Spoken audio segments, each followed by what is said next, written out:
బంగాళాఖాతంలో అల్పపీడనం ఏర్పడింది. ఇది సముద్రంలోనే కొనసాగుతుంది. అయితే ఇది మలక్కా జలసంధి దానికి ఆనుకొని ఉన్న దక్షిణ అండమాన్ సముద్రంలో సుస్పష్ట అల్పపీడనంగా కొనసాగుతుందని విశాఖ వాతావరణ శాఖ అధికారులు అయితే తెలుపుతున్నారు. అయితే దీనికి అనుబంధంగా 7.6 కిలోమీటర్ల ఎత్తులో మరొక ఉపరితల ఆవర్తనం కొనసాగుతుందని తెలుపుతున్నారు. అయితే ఇది పశ్చిమ వాయు దిశగా కదులుతుందని అంచనాలు వేస్తున్నారు.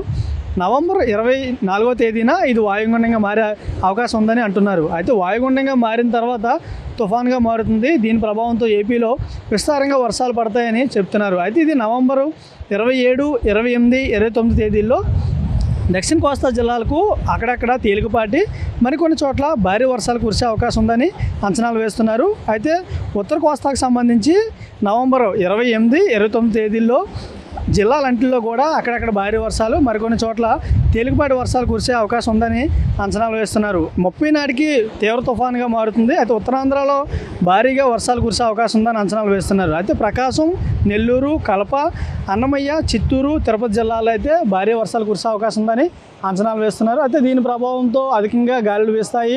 మత్స్యకారులందరూ కూడా చేపల వేటకు వెళ్ళొద్దని, అలాగే ఒకవేళ సముద్రంలో ఉంటే సురక్షిత ప్రాంతాలకు చేరుకోవాలని అంటున్నారు. అది మరొక పక్క వ్యవసాయ రైతులందరూ కూడా అప్రమత్తం అవ్వాలి. అయితే ఇప్పటికే వరి కోతల సమయం వస్తున్నందున ముందస్తుగా జాగ్రత్తలు తీసుకోవాలి.